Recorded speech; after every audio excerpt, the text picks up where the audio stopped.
Sir Musi river front దాని ప్రాధాన్యత ఏమిటి? ఇప్పుడు అనివార్యము అవసరం ఉన్నదా? మూసీ నది ముఖ్యంగా హైదరాబాద్ నగరంలో, హైదరాబాద్ దగ్గర అనంతగిరి కొండల్లో పుట్టిన మూసీ నది హైదరాబాద్ మీదుగా పాత నల్గొండ జిల్లాలోకి ప్రవహిస్తూ గుంటూరు జిల్లా సరిహద్దు దగ్గర కృష్ణా నదిలో కలుస్తుంది. కృష్ణకు చాలా ముఖ్యమైన ఉపనది.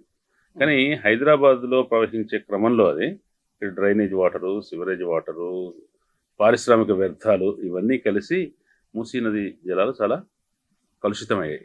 అంతేకాకుండా మూసీకి ఎక్కడి నుంచి నీళ్లు వస్తాయో ఆ ప్రాంతం అంతా కూడా ఆక్రమణలతో, గృహ నిర్మాణాలతో, వ్యాపార నిర్మాణాలతో ఉండటం వల్ల వచ్చే మంచినీళ్ళు రావటం ఆగిపోయింది.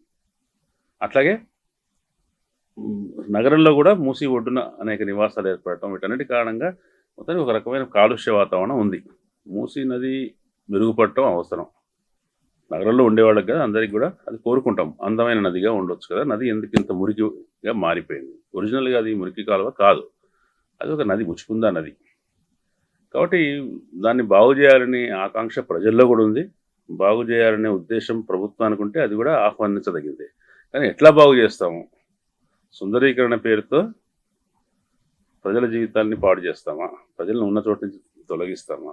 అసలు ఎక్కడ సమస్య ఉందో అక్కడ పరిష్కారం చూడకుండా ఇతర చోట్ల పరిష్కారం చూస్తున్నామా అనేది ఆలోచించాల్సిన అవసరం. వివాదం ఎందుకు అవుతుందంటే మూసీ నదిని ప్రక్షాళన చేయటమో, మూసీ నదిని బాగు చేయటమో కాదు సమస్య.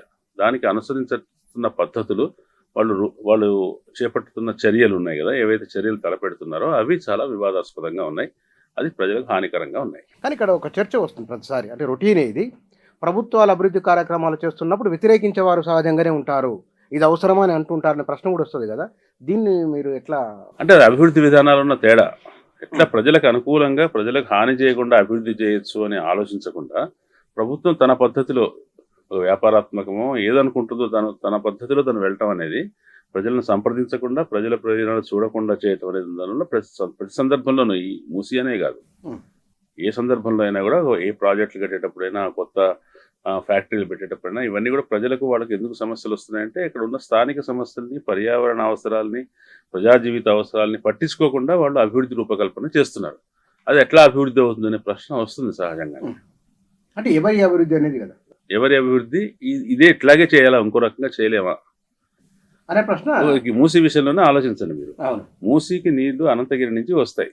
అక్కడి నుంచి ఒకరికి 50-60 కిలోమీటర్ల దూరం ప్రవహిస్తాయి. అది ఎక్కువ, 50 కంటే ఎక్కువ కిలోమీటర్లే. ఈ మధ్యలో ఉండే ఆక్రమణల విషయంలో తొలగించకుండా, ఇంతకాలం ఎంతో కొంత రక్షణ ఇస్తున్న ట్రిబుల్ 1 జీవోని తొలగిస్తూ మూసీని పునరుజ్జీవం చేస్తామని దాంట్లో అర్థమే ఉంది. ఓకే, అంటే అక్కడ నీళ్ళు ఆపేయడం, ఇక్కడ సుందరీకరణ చేయడం. ఎందుకంటే అక్కడ నిర్మాణాలు చేసిన వాళ్ళందరూ పెద్దవాళ్ళు, పలుకుబడిగా కలిగిన వాళ్ళు కావటం వల్ల, దానికి రియల్ ఎస్టేట్ వాల్యూ ఎక్కువ ఉండటం వల్ల ఆ ట్రిబుల్ 1 జీవో సాధారణ నిర్వీర్యం చేసేసి అక్కడ నిర్మాణాలను అనుమతిస్తున్నారు. అనుమతిస్తే అది మూసీ నదిని చంపేయటమే. మూసీ నదికి ఎక్కడి నుంచి ప్రాణం వస్తుందో దాన్ని చంపేసి మేము గోదావరి నుంచి తీసుకొచ్చి మూసీలో నీళ్లు నింపుతాం అనేది అంత కృత్రిమమైన పరిష్కారం కదా. ఒక ఉపనది నదికి నీళ్ళు ఇవ్వాలి, అంటే కృష్ణా నదికి నీళ్ళు ఇచ్చేది మూసీ. దాన్ని నీళ్ళు ఇచ్చే మార్గాన్ని మనం మూసేసి అది ఇంకో నది నుంచి తీసుకొచ్చి ఈ నదిలో కలపడం అనేది హాస్యాస్పదమైన పరిష్కారం. కానీ ఇక్కడ ఈ అపార్ట్మెంట్లు ఎవరైతే మూసీ నది ఒడ్డు మీద అక్కడ నుంచి ఇక్కడ దాకా ఉన్నాయో వాళ్లకు ప్రభుత్వం ఒకవేళ మీరే ఒక ప్రత్యామ్నాయం చూపించండి అని అనుకోండి, ప్రభుత్వం కూలగొట్టాలంటున్నది, సుందరీకరణ అంటున్నది. ఇది కాదు, ఇట్లా కూడా చేయవచ్చు అని మీ దగ్గర ఆల్టర్నేటివ్ ఏమైనా ఉందా? అసలు మూసీని ఏం చేయదలుచుకున్నారు? మూసీలో మంచినీళ్ళు కావాలి, మూసీలో నీరు ప్రవహించాలి, నగర ప్రజలకి ఒక నదీ తీరం కావాలి, సాయంకాలం కాగానే విహారానికి వెళ్ళటానికి ఒక నదీ తీరం కావాలి, కాలుష్యం ఉండకూడదు. మూసీ నదీ తీరంలో ఉండే వాళ్ళని అడగండి, వాళ్ళ ఇళ్లలో ఏసీలు 3 నెలలకు ఒకసారి రిపేర్కి వస్తాయి. వాళ్ళ ఇళ్లలో వెండి, బంగారం, స్టీలు సామాన్లు అతి త్వరలో నల్లబడిపోతూ ఉంటాయి. వాళ్ళకి అయ్యే ఎక్విప్మెంట్, డివైసెస్, టీవీలు చెడిపోతుంటాయి. వాళ్ళకి అయ్యే ఖర్చులు, మరమ్మత్తు ఖర్చులు చూడండి, ఈ చివరి నుంచి ఆ చివరి దాకా చాలా విపరీతమైన భారం మధ్యతరగతి మీద. ఇట్లా ఉండకూడదు. దాని పక్క నుంచి వెళ్తే కాలుష్యం ఉండకూడదు, దోమలు ఉండకూడదు. కిందికి వెళ్ళే నీళ్లు, అంటే నల్గొండ జిల్లాలోకి, పాత నల్గొండ జిల్లాలోకి వెళ్ళే నీళ్లు, రైతుల కోసం వెళ్ళే నీళ్లు కలుషితంగా ఉండకూడదు. ఇది కదా లక్ష్యం. ఈ లక్ష్యాన్ని ఎట్లా నెరవేరుస్తాం? అసలు మూసీ నదికి నీళ్లు ఎక్కడి నుంచి వస్తాయి? ఒకటి అనంతగిరి నుంచి మళ్ళీ వస్తాయి. అక్కడ అనంతగిరి నుంచి ప్రాంతానికి వెళ్ళవలసిందే. ఇంకొకటి నగరం చుట్టుపక్కల ఉన్న అనేక చెరువుల నుంచి వస్తాయి చెరువులు వాగుల నుంచి వస్తాయి. ఆ చెరువులు వాగులు అన్నీ కూడా ఇవాళ పారిశ్రామిక వ్యర్థాలతో గృహ వ్యర్థాలతో కలుషితం అయిపోయి ఉన్నాయి. నార్సింగి ప్రాంతంలో మూసీ నదిలో అక్కడి నుంచి దుర్గం చెరువు నుంచి వచ్చేది ఇంకా దూరం నుంచి వచ్చే చెరువులన్నీ కలుస్తాయి. ఆ కలిసే నీరు చాలా కలుషితంగా ఉంటుంది.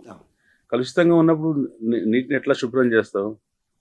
నీటిని శుభ్రం చేయడానికి చుట్టుపక్కల నిర్మాణాలు నిర్మించడానికి, ఏదో విహార స్థలాలు నిర్మించడానికి, పార్కులు నిర్మించడానికి సంబంధం ఏంటి?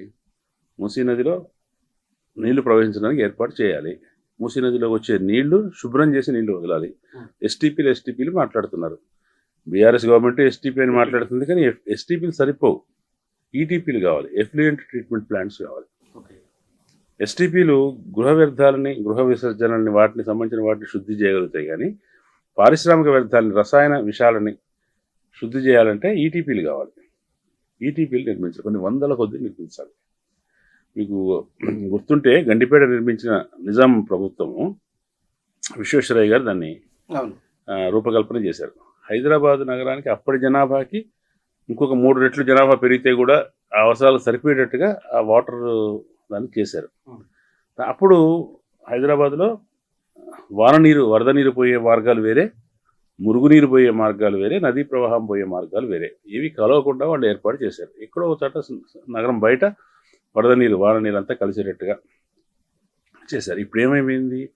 మూసీలో మురుగునీరు డ్రైనేజీ కలుస్తుంది, సివరేజీ కలుస్తుంది. ఇంకోవైపున పైనుంచి సహజంగా వర్షం పడితే రావాల్సిన నీళ్ళు రావట్లేదు. దీనికి పరిష్కారం ఆలోచించాలి కదా. నదిలోకి వచ్చే నీళ్ళన్నింటినీ శుద్ధి చేయాలి.